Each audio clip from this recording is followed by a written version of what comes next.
আলিফ লাম র, এগুলো হচ্ছে একটি সুস্পষ্ট গ্রন্থের আয়াত। নিঃসন্দেহে আমি একে আরবি কোরআন হিসেবে নাজিল করেছি, যেন তোমরা তা অনুধাবন করতে পারো। হে নবী, আমি তোমাকে এ কোরআনের মাধ্যমে একটি সুন্দর কাহিনী শোনাতে যাচ্ছি, যা আমি তোমার কাছে ওহী হিসেবে পাঠিয়েছি। অথচ তার আগ পর্যন্ত তুমি এ কাহিনী সম্পর্কে ছিলে সম্পূর্ণ বেখবর লোকদেরই একজন।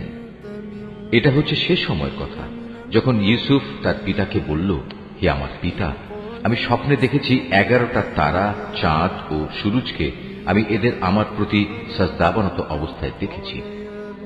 একথা শুনে তার পিতা বলল, হে আমার স্নেহের পুত্র, তুমি তোমার এই স্বপ্নের কথা কিন্তু তোমার ভাইদের কাছে বলে দিও না, তারা তোমার বিরুদ্ধে ষড়যন্ত্র আঁটতে শুরু করবে।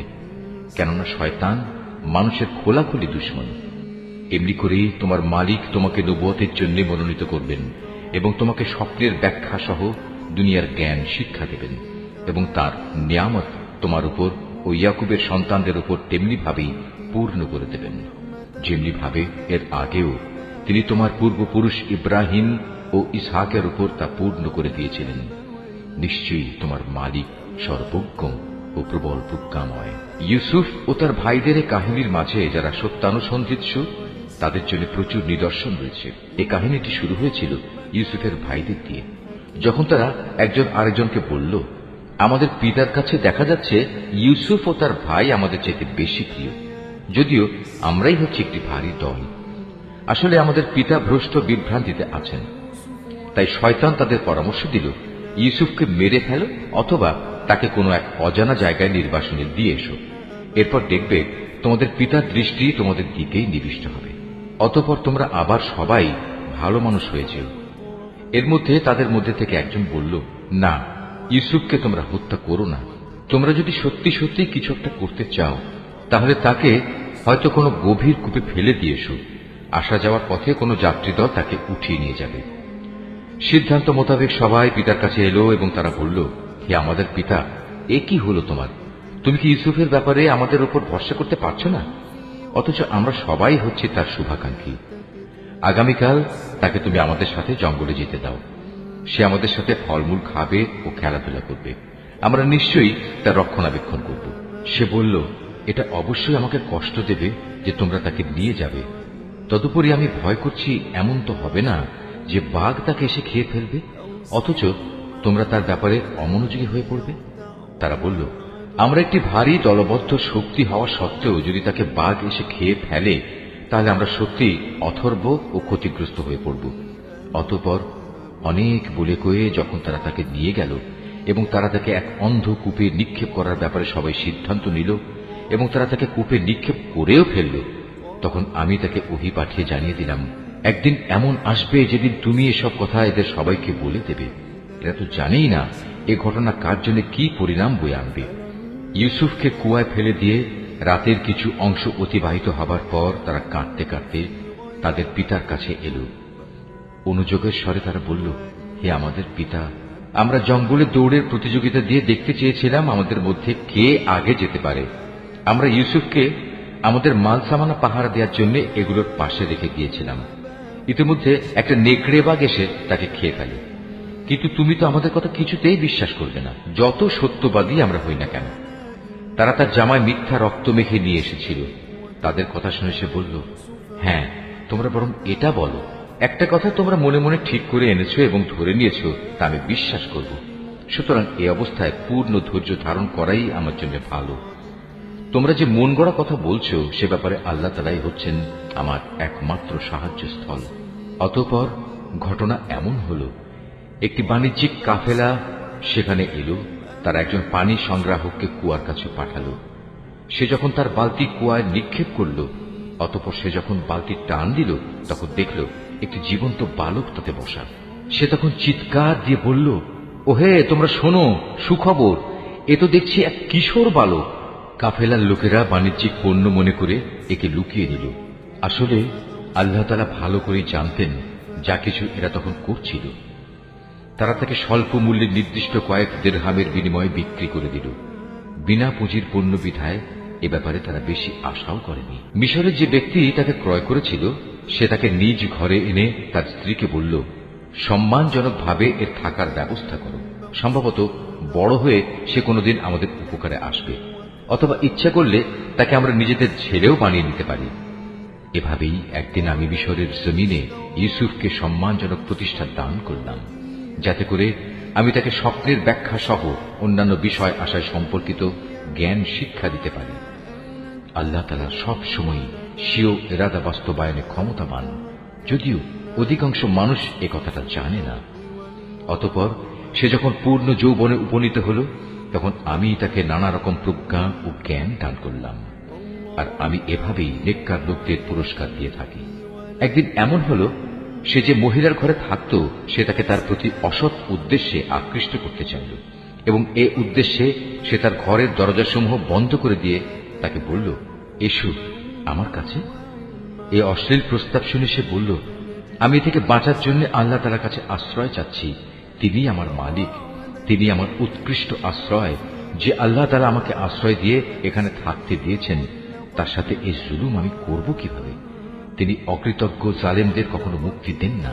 সে মহিলা তার প্রতি অসৎ কাজের ইরাদা করে ফেলেছিল, এবং সেও তার প্রতি একই উদ্দেশ্যে ইরাদা প্রায় করেই ফেলত, যদি না সে বিশেষ রহমতের নিদর্শন হিসেবে তার মালিকের নিদর্শন প্রত্যক্ষ না করত। এভাবেই আমি ইউসুফকে নৈতিকতার উচ্চমানে প্রতিষ্ঠিত রাখলাম, যেন আমি তার থেকে অন্যায় ও অশ্লীলতাপূর্ণ কাজ দূরে সরিয়ে রাখতে পারি। অবশ্যই সে ছিল আমার নিষ্ঠাবান বান্দাদের একজন। অতঃপর তারা উভয়ই সম্পূর্ণ ভিন্ন ভিন্ন উদ্দেশ্যে দরজার দিকে দৌড়ে গেল। মহিলা তাকে ধরতে গিয়ে পেছন দিক থেকে তার জামা টেনে ছিঁড়ে ফেলল। এমত অবস্থায় তারা উভয়ই তার স্বামীকে দরজার পাশে দাঁড়ানো অবস্থায় পেল। তখন মহিলাটি স্বীয় অভিসন্ধি গোপন করার জন্য ইউসুফকে অভিযুক্ত করে বলল, কি শাস্তি হওয়া উচিত সে ব্যক্তির, যে ব্যক্তি তোমার স্ত্রীর সাথে অশ্লীল কাজের ইচ্ছা পোষণ করে? তাকে হয় জেলে পাঠাতে হবে, নতুবা অন্য কোনো কঠিন শাস্তি দিতে হবে। সে বলল, সে মহিলাই আমাকে অশ্লীল কাজের প্রতি আকৃষ্ট করতে চেয়েছিল। এ সময় সে মহিলার আপনজনদের মধ্যে থেকে একজন এসে সাক্ষী হিসেবে নিজের সাক্ষ্য পেশ করে বলল, ইউসুফের জামা তদন্ত করে দেখা যাক। যদি তার জামার সম্মুখ ভাগ ছেঁড়া হয়ে থাকে, তাহলে বুঝতে হবে অভিযোগের ব্যাপারে সে মহিলা সত্য বলেছে, এবং সে ইউসুফ মিথ্যাবাদীদের একজন। আর যদি তার জামা পেছন দিক থেকে ছেঁড়া হয়ে থাকে, তাহলে বুঝতে হবে সে নারী মিথ্যা কথা বলছে, এবং সেই সত্যিবাদীদের একজন। অতঃপর এ মূল নীতির ভিত্তিতে সে গৃহস্বামী যখন দেখল তার জামা পেছন দিক দিয়ে ছেঁড়া, তখন সে আসল ঘটনা বুঝতে পেরে নিজের স্ত্রীকে বলল, কোনো সন্দেহ নেই, এটা তোমাদের নারীদের ছলনা, আর সত্যি তোমাদের মতো নারীদের ছলনা বড় জঘন্য। হে ইউসুফ, তুমি এ নিয়ে বাড়াবাড়ি করা ছেড়ে দাও, এবং হে নারী, তুমি তোমার অপরাধের জন্য আল্লাহর কাছে ক্ষমা প্রার্থনা করো, কেননা তুমি এখানে আসল অপরাধী। বিষয়টা জানাজানি হয়ে গেলে শহরের নারীরা নিজেদের মধ্যে বলতে লাগল, আজিজের স্ত্রী তার যুবক গোলামের প্রতি আসক্ত হয়ে পড়েছে, তাকে তার গোলামের প্রেম উন্মত্ত করে দিয়েছে। আমরা তো দেখতে পাচ্ছি সে সুস্পষ্ট গুমরাহিতে নিমজ্জিত হয়েছে। সে মহিলা যখন ওদের কানাকানি ও ষড়যন্ত্রের কথা শুনল, তখন সে ওদের সবাইকে নিজের ঘরে ডেকে পাঠাল এবং তাদের জন্য একটি মাহফিলের আয়োজন করল। রীতি অনুযায়ী প্রত্যেককে খাবার গ্রহণের জন্য এক একটি ছুরি দিল। অতঃপর যখন তারা খাবার গ্রহণ করার জন্য ছুরির ব্যবহার শুরু করল, তখন সে ইউসুফকে বলল, এবার তুমি এদের সামনে বেরিয়ে এসো। যখন মহিলারা তাকে দেখল, তখন তারা তার গরিমায় রূপ যৌবনে অভিভূত হয়ে গেল এবং নিজেদের অজান্তেই ছুরি দিয়ে খাবার গ্রহণের পরিবর্তে নিজেদের হাত কেটে ফেলল। তারা বলল, কি অদ্ভুত সৃষ্টি, এ তো কোনো মানুষ নয়, এ তো হচ্ছে এক সম্মানিত ফেরেশতা। এবার বিজয়িনীর ভঙ্গিতে সে মহিলা বলল, তোমরা দেখলে তো, এ হচ্ছে সে ব্যক্তি যার ব্যাপারে তোমরা আমাকে ভর্ৎসনা তিরস্কার করছিলে। এটা ঠিক, আমি তার কাছ থেকে অসৎ কিছু কামনা করেছিলাম, কিন্তু সে নিজেকে বাঁচিয়ে রেখেছে। কিন্তু আমি তাকে যা করতে আদেশ করি, সে যদি তা না করে, তাহলে অবশ্যই সে কারাগারে নিক্ষিপ্ত হবে এবং অপমানিত হবে। মহিলার দম্ভক্তি শুনে সে দোয়া করল, হে আমার মালিক, এর আমাকে যে পাপের দিকে আহ্বান করছে, তার চাইতে কারাগার আমার কাছে অধিক প্রিয়। যদি তুমি আমাকে এদের ছলনা থেকে রক্ষা না করো, তাহলে হয়তো আমি ওদের প্রতি আকৃষ্ট হয়ে যাব এবং এভাবে আমিও জাহেলদের অন্তর্ভুক্ত হয়ে পড়ব। অতঃপর তার মালিক তার ডাকে সাড়া দিলেন। তার কাছ থেকে তিনি মহিলাদের চক্রান্ত সরিয়ে নিলেন। নিশ্চয়ই তিনি মানুষের সব ডাক শোনেন এবং তাদের ষড়যন্ত্র সম্পর্কেও তিনি সম্যক অবগত। আজিজ সহ অন্যান্য লোকদের কাছে এরপর এটাই তখনকার মতো সঠিক সিদ্ধান্ত মনে হল যে তাকে কিছু নির্দিষ্ট সময়ের জন্য হলেও কারাগারে নিক্ষেপ করতে হবে। অথচ তারা ইতিমধ্যে তার সৎ চরিত্রতার যাবতীয় নিদর্শন ভালো করেই দেখে নিয়েছে। ঘটনাক্রমে সে সময় তার সাথে আরো দুজন যুবকও একই কারাগারে প্রবেশ করল। একদিন ওদের একজন ইউসুফকে বলল, আমি স্বপ্নে দেখলাম আমি আঙুর নিংড়ে তার রস বের করছি। অপরজন বলল, আমি দেখেছি আমি আমার মাথায় রুটি বহন করছি এবং কিছু পাখি তা খুঁটে খুঁটে খাচ্ছে। উভয় ইউসুফকে বলল, তুমি আমাদের এর ব্যাখ্যা বলে দাও। আমরা দেখতে পাচ্ছি তুমি আসলেই একজন ভালো মানুষ। সে বলল, তোমরা নিশ্চিত থাকো, এবেলা তোমাদের যে খাবার দেয়া হবে তা তোমাদের কাছে আসার পূর্বেই আমি তোমাদের উভয়কে এর ব্যাখ্যা বলে দেব। তবে জেনে রেখো, এই যে স্বপ্নের ব্যাখ্যা তা হচ্ছে সে জ্ঞানেরই অংশবিশেষ যা আমার মালিক আমাকে শিক্ষা দিয়েছেন। আমি আসলে প্রথম থেকেই তাদের মিল্লাত বর্জন করেছি যারা আল্লাহর উপর ঈমান আনে না, উপরন্তু তারা আখিরাতেও বিশ্বাস করে না। আমি তো আমার পিতৃপুরুষ ইব্রাহিম, ইসহাক ও ইয়াকুবের মিল্লাতেরই অনুসরণ করে আসছি। ইব্রাহিমের সন্তান ও তার অনুসারী হিসেবে এটা আমাদের শোভা পায় না যে আমরা আল্লাহর সাথে অন্য কিছুকে শরীক করব। তাওহীদের এ উত্তরাধিকার হচ্ছে আমাদের উপর এবং সমস্ত মানুষের উপর আল্লাহ তাআলার এক মহা অনুগ্রহ, কিন্তু আমাদের অধিকাংশ মানুষই এজন্য আল্লাহ তাআলার কৃতজ্ঞতা আদায় করে না। হে আমার জেলের সাথীরা, তোমরাই বলো, মানুষের জন্য ভিন্ন ভিন্ন মালিক ভালো না এক আল্লাহ তাআলা ভালো, যিনি মহাপরাক্রমশালী?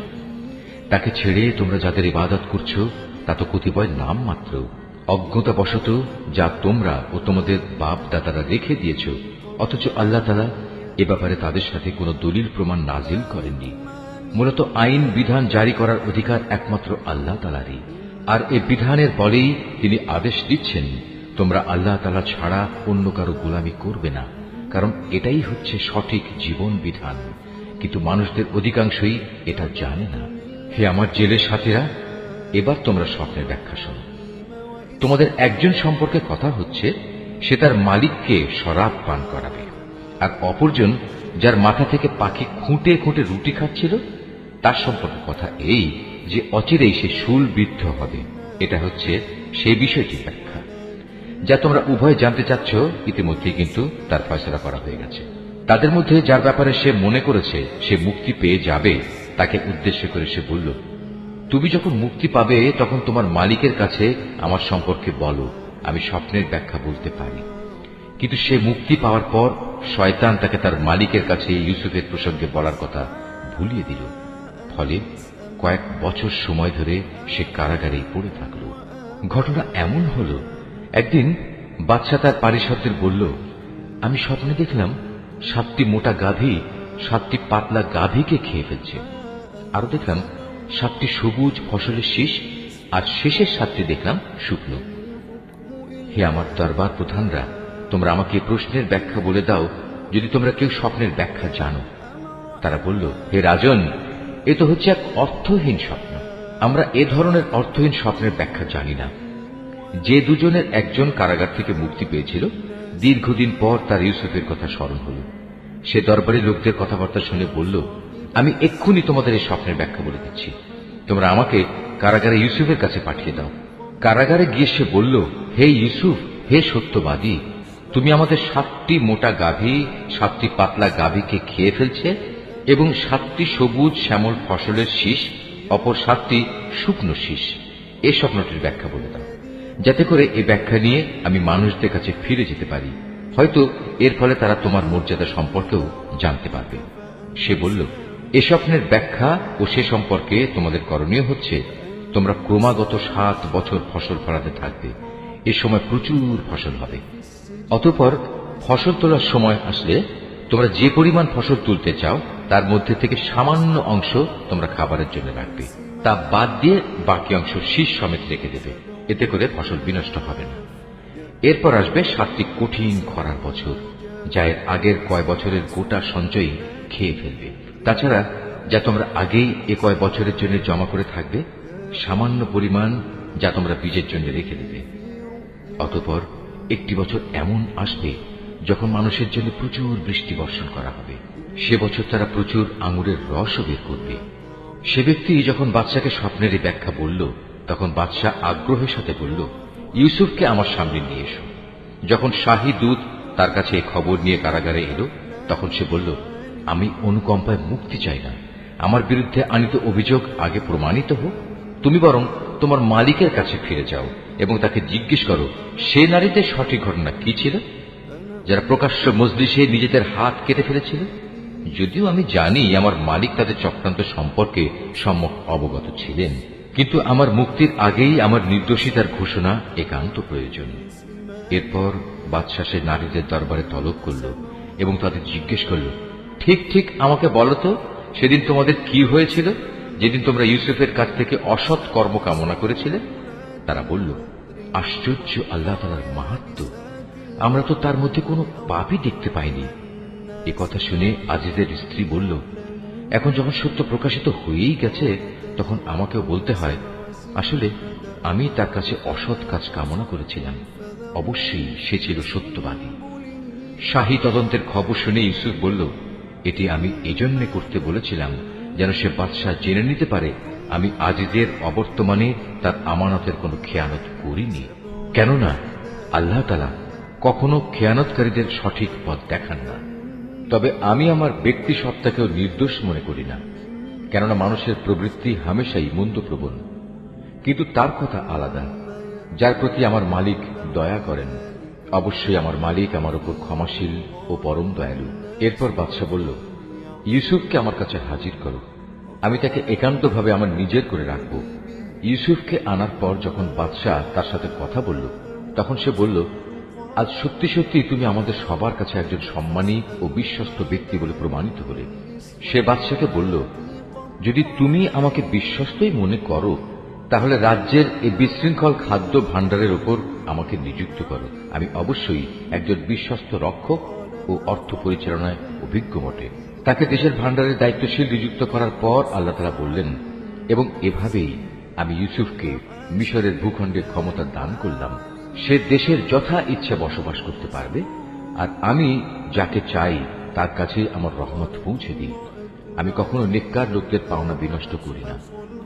যারা আল্লাহর উপর ঈমান আনে এবং তাকে ভয় করে, তাদের জন্য তো আখিরাতের পাওনা রয়েছে, যা অনেক উত্তম। ইউসুফের ভাইয়েরা পরিবারের রসদ কেনার জন্য মিশরে এল এবং একদিন তার সামনেও হাজির হল। সে তাদের দেখে চিনতে পারল, কিন্তু তারা তাকে চিনতে পারল না। যখন সে তাদের রসদের যাবতীয় ব্যবস্থা সম্পন্ন করে দিল, তখন সে তাদের বলল, এরপর যদি আবার আসো, তাহলে তোমরা তোমাদের পিতার কাছ থেকে তোমাদের বৈমাত্র ভাইটিকে নিয়ে আমার কাছে আসবে। তোমরা কি দেখতে পাও না, আমি মাথা হিসাব করে পূর্ণ মাত্রা মেপে মেপে রসদ দিই। তাছাড়া আমি তো একজন উত্তম অতিথি পরায়ণ ব্যক্তিও বটে। তবে যদি তোমরা আগামীবার তাকে নিয়ে আমার কাছে না আসো, তাহলে আমার কাছে তোমাদের জন্য আর কোনো রসদ থাকবে না। সে অবস্থায় তোমরা আমার কাছেও ঘেঁষো না। তারা বলল, এ বিষয়ে আমরা তার পিতাকে অনুরোধ করে সম্মত করব। আমরা অবশ্যই এই চেষ্টা করব। সে তার রসদ কর্মচারীদের বলল, এ লোকদের মূলধন তাদের মালপত্রের ভেতর রেখে দাও, যাতে করে ওরা তাদের আপনজনদের কাছে ফিরে গেলে এটা জানতে পারে। হতে পারে এ লোভে তারা আবার ফিরে আসবে। যখন তারা তাদের পিতার কাছে ফিরে গেল, তখন তারা বলল, হে আমাদের পিতা, আমাদের ভবিষ্যতের রসদ বন্ধ করে দেওয়া হয়েছে। অতএব তুমি আমাদের ভাইকে আমাদের সাথে যেতে দাও, যাতে করে আমরা তার ভাগ সহ ওজন করে রসদ আনতে পারি। অবশ্যই আমরা তার হেফাজত করব। জবাবে সে বলল, আমি কি তার ব্যাপারে তোমাদের উপর সেভাবে ভরসা করব, যেভাবে ইতিপূর্বে তার ভাইয়ের ব্যাপারে আমি তোমাদের উপর ভরসা করেছিলাম? হ্যাঁ, আল্লাহ তাআলাই হচ্ছেন উত্তম রক্ষক এবং তিনি সর্বশ্রেষ্ঠ দয়ালু। অতঃপর তারা যখন মালপত্র খুলল, তখন তারা তাদের মূলধন যা দিয়ে রসদ খরিদ করেছিল দেখতে পেল তা তাদের পুরোপুরি ফেরত দেওয়া হয়েছে। এটা দেখে তারা বলল, হে আমাদের পিতা, এর চাইতে বেশি মহানুভবতা আমরা কি চাইতে পারি? দেখো, আমাদের মূলধনও আমাদের ফেরত দেওয়া হয়েছে। এবার অনুমতি দাও, আমরা ভাইকে নিয়ে যাই এবং আমরা আমাদের পরিবারের জন্য রসদ নিয়ে আসি। আমরা আমাদের ভাইয়ের হেফাজত করব এবং ভাইয়ের কারণে আমরা অতিরিক্ত একটি উট বোঝাই করে রসদও আনতে পারব। এবার আমরা যা এনেছি এটা তো ছিল পরিমাণে নিতান্ত কম। সে বলল, আমি কখনোই তাকে তোমাদের সাথে পাঠাবো না, যতক্ষণ না তোমরা আল্লাহর নামে আমাকে অঙ্গীকার দেবে যে তোমরা অবশ্যই তাকে আমার কাছে ফিরিয়ে আনবে। তবে হ্যাঁ, কোথাও যদি তোমরা নিজেরাই সমস্যায় পরিবেষ্টিত হয়ে যাও তাহলে তা হবে ভিন্ন কথা। অতঃপর যখন তারা তার কাছে তাদের অঙ্গীকার পেশ করল, তখন সে বলল, মনে রেখো, আমরা যা কিছু এখানে বললাম আল্লাহ তাআলাই তার উপর চূড়ান্ত কর্মবিধায়ক হয়ে থাকবেন। সে বলল, হে আমার ছেলেরা, তোমরা মিশরে পৌঁছে কিন্তু এক দরজা দিয়ে নগরে প্রবেশ করো না, বরং ভিন্ন ভিন্ন দরজা দিয়ে প্রবেশ করবে, তাহলে তোমাদের দেখে কারো মনে হিংসা সৃষ্টি হবে না। মনে রাখবে, আল্লাহর ইচ্ছার বিরুদ্ধে আমি তোমাদের কোনো কাজেই আসব না। বিধান জারি করার কাজ শুধু আল্লাহ তাআলার জন্য নির্দিষ্ট। আমি সর্বদা তাঁরই উপর নির্ভর করি। প্রতিটি মানুষ যারা ভরসা করে তাদের উচিত শুধু আল্লাহর উপরই ভরসা করা। অতঃপর তারা মিশরে ঠিক সেভাবেই প্রবেশ করল যেভাবে তাদের পিতা তাদের আদেশ করেছিল। মূলত আল্লাহ তাআলার ইচ্ছার সামনে এটা কোনোই কাজে আসেনি। তবে হ্যাঁ, এটা ছিল ইয়াকুবের মনের একটি ধারণা যা সে পূর্ণ করে নিয়েছিল। অবশ্যই সে ছিল অত্যন্ত জ্ঞানী ব্যক্তি, কারণ তাকে আমি জ্ঞান শিক্ষা দিয়েছিলাম, যদিও অধিকাংশ মানুষ তা জানে না। যখন তারা ইউসুফের কাছে হাজির হল, তখন সে তার নিজ ভাইকে তার পাশে বসার জায়গা দিল এবং একান্তে তাকে বলল, দেখো, আমি কিন্তু তোমার ভাই ইউসুফ। এরা এযাবৎ তোমার আমার সাথে যা কিছু করে আসছে তার জন্য তুমি মনে কোনো কষ্ট নিও না। অতঃপর সে যখন তাদের রসদপত্রের ব্যবস্থা চূড়ান্ত করে দিল, তখন সবার অজান্তে তার ভাইয়ের মালপত্রের মধ্যে সে একটা রাজকীয় পান পাত্র রেখে দিল। এরপর যখন তারা মালপত্র নিয়ে রওনা দিল, তখন পেছন থেকে একজন আহ্বানকারী ডাক দিয়ে বলল, হে কাফেলা যাত্রী দল, শাহী পানপত্র চুরি হয়ে গেছে, তোমরাই হচ্ছ চোর। ওরা তাদের দিকে একটু এগিয়ে এলো এবং জিজ্ঞেস করল, কি জিনিস যা তোমরা হারিয়েছ? তারা বলল, আমরা রাজার পানপাত্র হারিয়েছি। যে ব্যক্তি তা খুঁজে আনবে তার জন্য উট বোঝাই রসদ দেওয়ার ব্যবস্থা থাকবে এবং আমি তার জামিন থাকব। একথা শুনে তারা বলল, আল্লাহর শপথ, তোমরা ভালো করেই একথা জানো, আমরা তোমাদের দেশে কোন রকম বিপর্যয় সৃষ্টি করতে আসিনি, উপরন্তু আমরা চোরও নই। লোকেরা বলল, যদি তল্লাশি নেয়ার পর তোমরা মিথ্যাবাদী প্রমাণিত হও, তাহলে যে চুরি করেছে তার শাস্তি কি হবে? তারা বলল, যার মাল সামানার ভেতর সে পানপাত্রটি পাওয়া যাবে সে নিজেই হবে নিজের শাস্তি। আমরা তো আমাদের শরীয়তে জালেমদের এভাবেই শাস্তি দিয়ে থাকি। তারপর সে তার নিজ ভাইয়ের মালপত্রের তল্লাশির আগে ওদের মালপত্র দিয়ে তল্লাশি করতে শুরু করল। অতঃপর তার ভাইয়ের মালপত্রের ভেতর থেকে সে চুরি হয়ে যাওয়া রাজকীয় পানপাত্রটি বের করে আনল। এভাবেই ইউসুফের জন্য আমি তার ভাইকে কাছে রাখার একটা কৌশল শিক্ষা দিয়েছিলাম। নতুবা মিশরের রাজার আইন অনুযায়ী সে তার ভাইকে চাইলেই রেখে দিতে পারত না। হ্যাঁ, আল্লাহ তাআলা যদি চান তা ভিন্ন কথা। আমি যাকেই চাই তার মর্যাদা বাড়িয়ে দিই। প্রত্যেক জ্ঞানবান ব্যক্তির উপরেই রয়েছেন অধিকতর জ্ঞানী সত্তা, যা বৃহত্তর জ্ঞানকেই পরিবেষ্টন করে আছে। যখন বস্তুটি পাওয়া গেল, তখন তারা বলল, যদি সে চুরি করেই থাকে তাহলে এতে আশ্চর্যান্বিত হওয়ার কিছু নেই। এর আগে তার ভাইও তো চুরি করেছিল। নিজের সম্পর্কে এত জঘন্য কথা শুনেও কিন্তু ইউসুফ প্রকৃত ব্যাপার নিজের মনে গোপন করেই রাখল। আসল ঘটনা যা তা কখনো তাদের কাছে প্রকাশ করল না। মনে মনে শুধু এটুকুই সে বলল, তোমাদের অবস্থা তো হচ্ছে আরো নিকৃষ্ট।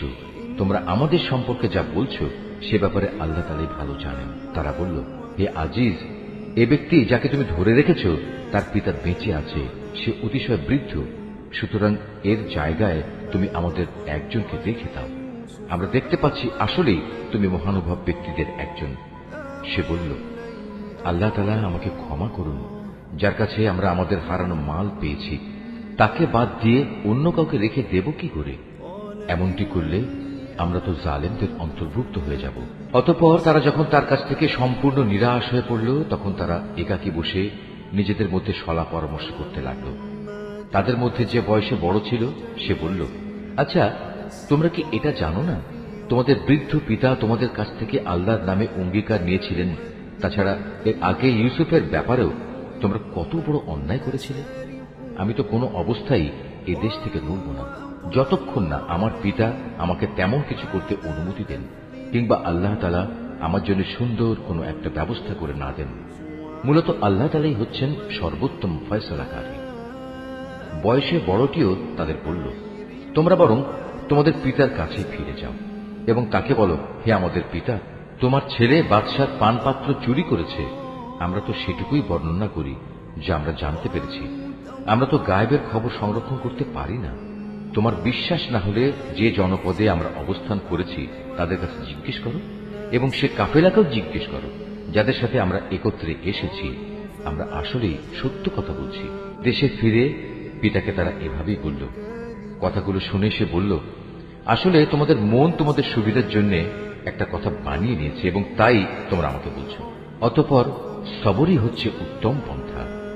আল্লাহ তাআলার অনুগ্রহ থেকে এটা খুব দূরে নয়। তিনি হয়তো ওদের সবাইকে একত্রেই একদিন আমার কাছে এনে হাজির করবেন। অবশ্যই আল্লাহ তাআলা সর্বজ্ঞ ও প্রজ্ঞাময় কুশলী। সে ওদের কাছ থেকে মুখ ফিরিয়ে নিল এবং নিজে নিজে বলল, হাই ইউসুফ, তুমি এখন কোথায়? শোকের কারণে কাঁদতে কাঁদতে তার চোখ সাদা হয়ে গেছে। সে নিজেও ছিল মনোকষ্টে দারুণভাবে ক্লিষ্ট। পিতার এই অবস্থা দেখে তারা বলল, আল্লাহর কসম, তুমি তো দেখছি শুধু ইউসুফের কথাই মনে করে যাবে, যতক্ষণ পর্যন্ত না তার চিন্তায় তুমি মুমূর্ষ হয়ে যাবে, কিংবা তার চিন্তায় তুমি সম্পূর্ণ ধ্বংস হয়ে যাবে। সে আরো বলল, আমি তো আমার অসহনীয় যন্ত্রণা, আমার দুশ্চিন্তাজনিত অভিযোগ আল্লাহ তাআলার কাছে নিবেদন করি, এবং আমি নিজে আল্লাহর কাছ থেকে তার কথাবার্তা যতটুকু জানি তোমরা তা জানো না। হে আমার ছেলেরা, তোমরা মিশরে যাও এবং ইউসুফ ও তার ভাইকে আর একবার তালাশ করো। তালাশ করার সময় তোমরা আল্লাহ তাআলার রহমত থেকে মোটেই নিরাশ হইও না। আল্লাহ তাআলার রহমত থেকে তো শুধু কাফেররাই নিরাশ হতে পারে। তারা যখন পুনরায় তার কাছে হাজির হল, তখন তারা বলল, হে আজিজ, আমাদের পরিবার পরিজন দুর্ভিক্ষের কারণে বিপন্ন হয়ে পড়েছে। এবার আমরা সামান্য কিছু পুঁজি এনেছি, এটা গ্রহণ করে আমাদের পূর্ণ মাত্রায় রসদ দান করার ব্যবস্থা করুন। মূল্য হিসেবে নয়, বরং এটা আমাদের বিপন্ন মনে করে দান করুন। যারা দান খয়রাত করে আল্লাহ তাআলা তাদের পুরস্কৃত করেন। ভাইদের এই আকুতি শুনে সে বলল, তোমরা কি জানো তোমরা ইউসুফ ও তার ভাইয়ের সাথে কি আচরণ করেছিলে? কত মূর্খ ছিলে তোমরা তখন। তারা বলে উঠল, তুমি কি ইউসুফ? সে বলল, হ্যাঁ, আমি ইউসুফ, আর এ হচ্ছে আমার ভাই। আল্লাহ তাআলা আমাদের উপর অনেক মেহেরবানি করেছেন। সত্যি কথা হচ্ছে, যে কোনো ব্যক্তি তাকওয়া ও ধৈর্যের আচরণ করে সে যেন জেনে রাখে আল্লাহ তাআলা কখনোই নেককার মানুষের পাওনা বিনষ্ট করেন না। ওরা বলল, আল্লাহর কসম, আজ আল্লাহ তাআলা নিশ্চয়ই তোমাকে আমাদের উপর প্রাধান্য দিয়েছেন। আমরা আসলেই অপরাধী। ভাইদের কথা শুনে সে বলল, আজ তোমাদের বিরুদ্ধে আমার কোনো অভিযোগ নেই। আল্লাহ তাআলা তোমাদের ক্ষমা করে দিন, কেননা তিনি সব দয়ালুদের মধ্যে শ্রেষ্ঠ দয়ালু। এখন তোমরা বরং আমার গায়ের এই জামাটি নিয়ে যাও এবং একে আমার পিতার মুখমণ্ডলের উপর রেখো। দেখবে তিনি তার দৃষ্টিশক্তি ফিরে পাবেন। অতঃপর তোমরা তোমাদের সমস্ত পরিবার পরিজনদের দিয়ে আমার কাছে চলে এসো। এদিকে এই কাফেলা যখন মিশর থেকে বেরিয়ে পড়ল, তখন তাদের পিতা আপনজনদের উদ্দেশ্য করে বলতে লাগল, তোমরা যদি সত্যিই আমাকে অপ্রকৃতিস্থ মনে না করো, তাহলে আমি তোমাদের বলবো, আমি যেন চারিদিকে ইউসুফের গন্ধ পাচ্ছি। ওখানে যারা হাজির ছিল তারা বলল, আল্লাহর কসম, তুমি তো এখনো তোমার সে পুরনো বিভ্রান্তিতে পড়ে রয়েছ। অতঃপর সত্যি যখন ইউসুফের জীবিত থাকার খবর নিয়ে সুসংবাদ বাহক তার কাছে উপস্থিত হল এবং ইউসুফের কথানুযায়ী তার জামাটি তার মুখমণ্ডলে রাখল, তখন সাথে সাথেই সে দেখার শক্তি ফিরে পেল। উৎফুল্ল হয়ে এবার সে বলল, আমি কি তোমাদের কথা বলিনি? আমি আল্লাহর কাছ থেকে এমন কিছু জানি যা তোমরা জানো না। তারা বলল, হে আমাদের পিতা, আমরা অপরাধ করেছি। তুমি আল্লাহর কাছে আমাদের গুনাহ ক্ষমা প্রার্থনা করো। সত্যি আমরা বড় গুনাহগার। সে বলল, অচিরেই আমি তোমাদের গুনাহের মার্জনার জন্য আমার মালিকের কাছে দোয়া করব। অবশ্যই তিনি ক্ষমাশীল ও পরম দয়ালু। অতঃপর যখন তারা সবাই ইউসুফের কাছে মিশরে চলে এলো, তখন সে তার পিতামাতাকে সম্মানের সাথে নিজের পাশে স্থান দিল এবং তাদের স্বাগত জানিয়ে সে বলল, তোমরা সবাই এবার আল্লাহর ইচ্ছায় নিরাপদে মিশরে প্রবেশ করো। সেখানে যাওয়ার পর সে তার পিতামাতাকে সম্মানের উচ্চ আসনে বসালো এবং ওরা সবাই দরবারের নিয়ম অনুযায়ী তার প্রতি সম্মানের সাজদা করল। এ সময় ইউসুফের তার অতীত স্বপ্নের কথা মনে হয়ে গেল। সে বলল, হে আমার পিতা, এ হচ্ছে আমার ইতিপূর্বেকার সে স্বপ্নের ব্যাখ্যা। আজ আমার মালিক যা সত্যে পরিণত করেছেন। তিনি আমাকে জেল থেকে বের করে আমার উপর অনুগ্রহ করেছেন। তিনি তোমাদের মরুভূমির আরেক প্রান্ত থেকে রাজ দরবারে এনে তোমাদের উপর মেহেরবানি করেছেন। এমনকি শয়তান আমার এবং আমার ভাইদের মধ্যেকার সম্পর্ক খারাপ করার গভীর চক্রান্ত করার পরেও তিনি দয়া করেছেন। অবশ্যই আমার মালিক যা ইচ্ছা করেন তা অত্যন্ত নিপুণতার সাথে আঞ্জাম দেন। নিশ্চয়ই তিনি সর্বজ্ঞ ও প্রবল প্রজ্ঞাময়। হে আমার মালিক, তুমি আমাকে যেমনি রাষ্ট্র ক্ষমতা দান করেছ, তেমনি স্বপ্নের ব্যাখ্যা সহ দুনিয়ার আরো বহু বিষয় আশয় শিক্ষা দিয়েছ। হে আসমান সমূহ ও জমিনের স্রষ্টা, তুমি আমার একমাত্র অভিভাবক, দুনিয়াতেও এবং আখিরাতেও। একজন অনুগত বান্দা হিসেবে তুমি আমার মৃত্যু দিও এবং পরকালে আমাকে নেককার মানুষদের দলে শামিল করো। হে নবী, এটি ইউসুফের কাহিনী যা আমি তোমাকে শোনালাম, তা হচ্ছে তোমার অদেখা ঘটনাসমূহের একটি। এটা আমি তোমাকে ওহির মাধ্যমেই জানিয়েছি। নতুবা তারা যখন ইউসুফের বিরুদ্ধে তাদের পরিকল্পনা চূড়ান্ত করছিল এবং তারা যখন তার বিরুদ্ধে যাবতীয় ষড়যন্ত্র চালিয়ে যাচ্ছিল, তখন তুমি তো সেখানে হাজির ছিলে না। এ সত্ত্বেও অধিকাংশ মানুষের অবস্থা হচ্ছে, যত দলিল প্রমাণই দেয়া হোক না কেন, তারা কখনো ঈমান আনার মতো নয়। অথচ তুমি তো তাদের কাছ থেকে এই দাওয়াত ও তাবলীগের জন্য কোনো পারিশ্রমিক দাবি করছো না। তাছাড়া এ কোরআন দুনিয়া জাহানের অধিবাসীদের জন্য একটি নসিহত বই তো নয়। এ আকাশমণ্ডলী ও জমিনে আল্লাহর কুদরতের কত বিপুল পরিমাণ নিদর্শন রয়েছে, যার উপর দিয়ে মানুষ প্রতিনিয়ত অতিবাহন করে, কিন্তু তারা তার প্রতি ক্ষমাহীন উদাসীন থাকে। তাদের অধিকাংশ মানুষই আল্লাহ তাআলার উপর ঈমান আনে না। তারা আল্লাহ তাআলার সাথে শিরক করতেই থাকে। তবে তারা কি এ বিষয়ে নির্ভর হয়ে গেছে যে হঠাৎ করে একদিন তাদের উপর আল্লাহ তাআলার সর্বগ্রাসী আযাবের শাস্তি কিংবা আকস্মিক কিয়ামত আপতিত হবে? অথচ তারা তা জানতেও পারবে না। হে নবী, এদের তুমি বলে দাও, এ হচ্ছে আমার পথ, আমি মানুষদের আল্লাহর দিকে আহ্বান করি। আমি ও আমার অনুসারীরা পূর্ণাঙ্গ সচেতনতার সাথেই এই পথে আহ্বান জানাই। আল্লাহ তাআলা মহান, পবিত্র এবং আমি কখনো মুশরিকদের অন্তর্ভুক্ত নই। তোমার আগে বিভিন্ন জনপদে যত নবী আমি পাঠিয়েছিলাম, তারা সবাই তোমার মতো মানুষই ছিল। আমি তাদের উপর ওহী নাজিল করতাম। এরা কি আমার জমির পরিভ্রমণ করেনি? করলে অবশ্যই তারা দেখতে পেত এদের পূর্বেকার লোকদের কি ভয়াবহ পরিণাম হয়েছিল। সত্য কথা হচ্ছে, আখিরাতের ঠিকানা তাদের জন্যই কল্যাণময়, যারা নবীদের পথে চলে তাকওয়া অবলম্বন করেছে। পূর্ববর্তী মানুষদের পরিণাম দেখেও কি তোমরা কিছু অনুধাবন করবে না? আগেও মানুষ নবীদের মিথ্যা সাব্যস্ত করত। এমনকি নবীরা কখনো কখনো নিরাশ হয়ে যেত। তারা মনে করত তারা বুঝি সাহায্যের প্রতিশ্রুতিতে মিথ্যাবাদী সাব্যস্ত হয়ে যাবে। তখন হঠাৎ করেই তাদের কাছে আমার সাহায্য এসে হাজির হল। তখন আমি যাকে চাইলাম তাকে শুধু আযাব থেকে নাজাত দিলাম, আর নাফরমান জাতির উপর থেকে আমার আযাব কেউই রোধ করতে পারে না। অবশ্যই অতীতের জাতিসমূহের কাহিনীতে জ্ঞানবান মানুষদের জন্য অনেক শিক্ষা রয়েছে। কোরআনের এসব কথা কোন মন গড়া গল্প নয়, বরং এ হচ্ছে তারই স্পষ্ট সমর্থন যে আসমানি কিতাব তাদের কাছে আগে থেকেই মজুদ রয়েছে, বরং তাতে রয়েছে প্রতিটি বিষয়ের বিস্তারিত ও সঠিক ব্যাখ্যা। সর্বোপরি এতে রয়েছে ঈমানদার মানুষদের জন্য হিদায়াত ও রহমত।